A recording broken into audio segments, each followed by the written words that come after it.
Lebih dari itu jamaah, bahwasanya orang yang melakukan zikrullah salah satunya adalah dengan membaca Al-Quran atau membaca tafsir Al-Quran, maka itu akan bisa menjadi penenang hati. Sangat berbeda ketika kita membaca berita. Kami sangat yakin kita ketika membaca berita pasti selesai itu sakit hati. Apalagi muncul ketegangan dalam dunia politik.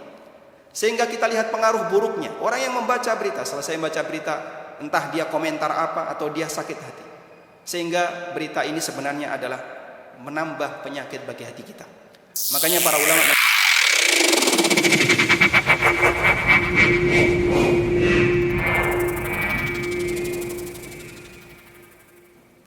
kaum muslimin jamaah Jumat yang dimuliakan Allah Subhanahu wa taala.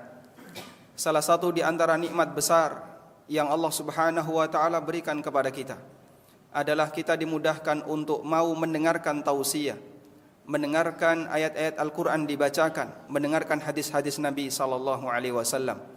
Allah taala berfirman, "Wa dzakkir fa inna dzikra tanfa'ul mu'minin." Berikanlah peringatan, sesungguhnya peringatan itu bermanfaat bagi orang-orang yang beriman. Al-Quran dan Sunnah yang disebutkan oleh Allah dalam Al-Quran, andaikan diberikan kepada gunung, la ra'aitahu khashi'an mutasaddian min khasyatillah, maka gunung itu akan tunduk dan dia hancur disebabkan karena takut kepada Allah. Maka ini juga memberikan pengaruh yang besar bagi hati manusia, yang tentu saja tidak lebih keras secara fisik dibandingkan bebatuan.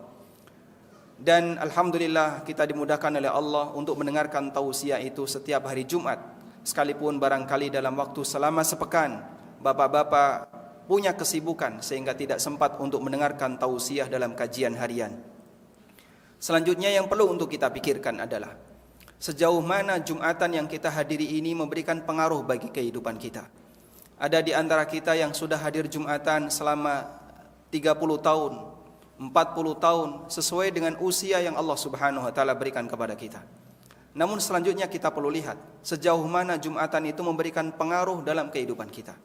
Apakah hanya sebatas hanya untuk menggugurkan kewajiban? Dan barangkali ini umumnya yang terjadi dengan kaum muslimin, sehingga mereka datang kemudian duduk di dalam masjid lalu tidur. Dan dia tidak peduli apakah mau mendengarkan ceramah ataukah tidak. Jika semacam ini yang terjadi, maka meskipun kita Jumatan selama 60 tahun, 70 tahun, bahkan berpuluh-puluh tahun sekalipun, sama sekali tidak akan memberikan pengaruh bagi kita. Namun kalau kemudian orang itu datang dengan niat berangkat dalam rangka untuk menambah ilmu pengetahuan, menambah ilmu agama, maka insya Allah akan memberikan manfaat baginya. Allah Subhanahu wa taala menjelaskan di akhir surat Qaf, "Inna fi dzalika ladzikra liman kana lahu qalbun aw alqas sam'a wa huwa syahid." Sesungguhnya Al-Qur'an itu merupakan peringatan. Liman kana lahu qalbun, bagi orang yang memiliki hati. Tentu saja bukan maksudnya adalah orang yang memiliki organ jantung, tapi maksudnya adalah orang yang hatinya hidup. Au alqas sam'a, dan dia perhatikan dengan baik, wa huwa syahid, seolah-olah dia menyaksikan kebenaran yang ada di hadapannya. Imam Ibnul Qayyim rahimahullah mengatakan, ayat ini menjelaskan tentang syarat ilmu itu bisa memberikan manfaat bagi hamba. Syarat yang pertama adalah sumber peringatan atau sumber ilmu adalah sumber ilmu yang baik. Dan Allah sebutkan di ayat ini dengan Al-Quran, "Inna fi dzalika", sesungguhnya dalam Al-Quran itu. Karena itulah kita dituntut ketika belajar ilmu agama harus memilih guru yang baik. Sebagaimana Imam Asy-Syafi'i rahimahullah pernah mengatakan tentang Imam Malik, "Raditu bimalikin ayyakuna hujjatan baini wa bainallahi ta'ala." Aku ridha untuk menjadikan Imam Malik sebagai hujjah antara diriku dengan Allah Ta'ala. Dan ulama di masa silam menyadari bahwa mengambil guru nantinya akan dipertanggungjawabkan di hadapan Allah Subhanahu wa taala. Karena itulah seorang ulama tabi'in Muhammad bin Sirin mengatakan, "Al-ilmu minad din, fandur amman ta'khuduna dinakum." Sesungguhnya ilmu itu bagian dari agama. Karena itu perhatikanlah dari mana kalian mengambil agama kalian. Murid bisa menyimpang akidahnya disebabkan karena dia berguru kepada narasumber yang punya penyimpangan akidah. Sehingga sangat disayangkan ada orang yang telah mencurahkan tenaganya, waktunya untuk belajar ilmu agama, tapi dia salah karena gurunya adalah orang yang punya penyimpangan. Dan kita berlindung kepada Allah Subhanahu wa taala min ulama'is su', dari kehadiran ulama-ulama jahat yang bisa menggiring manusia ke arah neraka. Yang kedua, liman kana lahu qalbun, Syarat yang kedua adalah hatinya terbuka. Hati terbuka artinya dia punya niat dari awal untuk menerima tausiah. Seperti yang kita singgung di awal, ada sebagian besar masyarakat yang ketika dia hadir Jumatan, tujuan besarnya hanya sebatas untuk menggugurkan kewajiban. Dia sama sekali tidak punya keinginan untuk menambah ilmu pengetahuan agama. Hatinya ditutup rapat dari awal. Kalau seperti ini yang terjadi, maka bagaimana mungkin tausiah itu bisa mengendap dalam hatinya? Sehingga kalau orang tidak punya niat sama sekali untuk membuka diri, untuk kemudian terbuka terhadap agama, maka ilmu agama tidak akan meresap pada dirinya. Jamaah yang dimuliakan Allah Subhanahu wa taala, ada satu fenomena yang kita bisa saksikan di masyarakat. Kita begitu terbuka dalam masalah berita, tapi tertutup dengan ilmu agama. Masya Allah, untuk berita kita selalu mengejar. Sehingga tidak hanya cukup berita melalui HP, kita juga menghadirkan berita melalui radio, melalui televisi. Sehari-hari kita isi waktu kita dengan membaca berita, mendengarkan berita. Padahal kalau kita bandingkan, mana yang lebih dibutuhkan oleh manusia, ilmu agama ataukah berita? Tentu saja semuanya sepakat akan menjawab, pengetahuan agama lebih kita butuhkan dibandingkan berita. Anda bisa bayangkan, andaikan waktu yang kita gunakan untuk membaca berita, kita gunakan untuk membaca tafsir Al-Quran, atau kita gunakan untuk membaca Riyadhus Shalihin yang isinya kumpulan hadis Nabi SAW, tentu akan ada tambahan ilmu yang bermanfaat.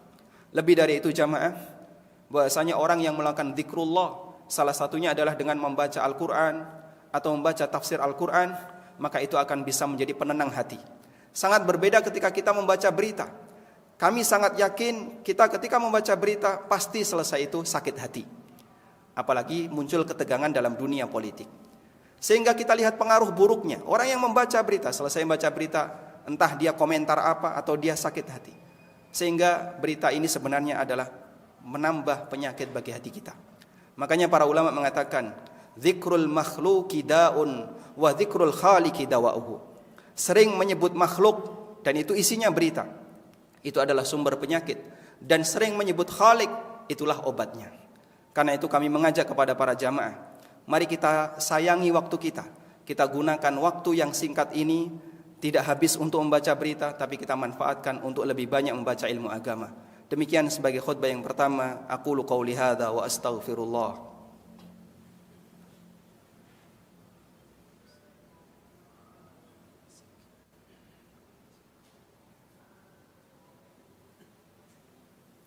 Alhamdulillahi wa kafa, wassalatu wassalamu ala rasulil mustafa, wa ala alihi wa sahbihi wa mawala, wa ashhadu an la ilaha illallah wahdahu la syarika lah, wa ashhadu anna muhammadan abduhu wa rasuluh.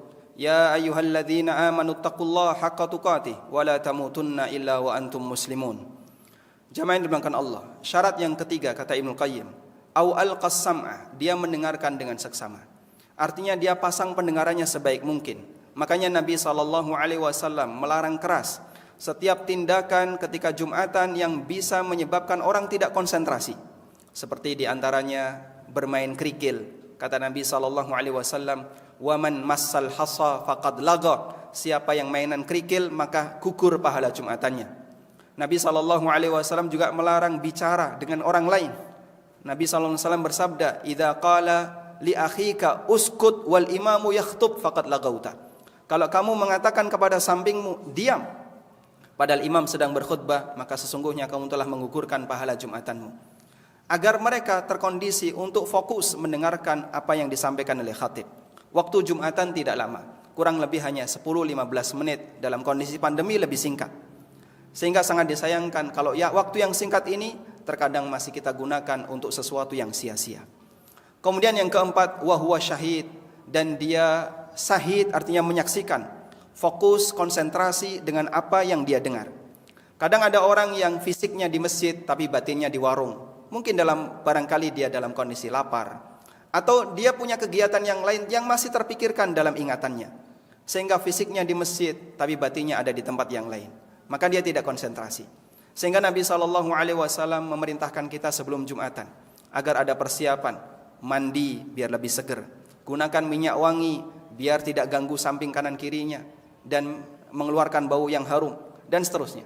Semua itu jamaah yang dimuliakan Allah punya tujuan besar agar tausiah yang disampaikan setiap pekan ini tidak hanya sebatas menjadi kalimat yang sia-sia, tidak memberikan bekas bagi kita. Namun tausiah yang disampaikan oleh para khatib setiap Jumat, kalaupun kita tidak punya waktu untuk kajian dalam waktu sepekan, minimal inilah kesempatan terakhir.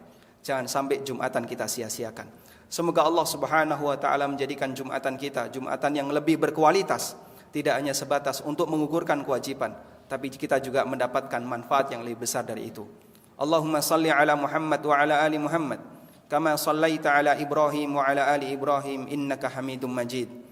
Allahumma ighfir lil mu'minina wal mu'minat wal muslimina wal muslimat al ahya'i minhum wal amwat innaka sami'un qaribun mujibu da'awat ya qadiyal hajat. Allahumma inna nas'alukal huda wat tuqa wal afafa wal ghina. Rabbana atina fid dunya hasanah wa fil akhirati hasanah wa qina adzabannar. Wa sallallahu ala nabiyyina Muhammadin wa ala alihi wa sahbihi wa sallam. Wa akhiru da'wana anil hamdulillahi rabbil alamin wa qumu ila salatikum.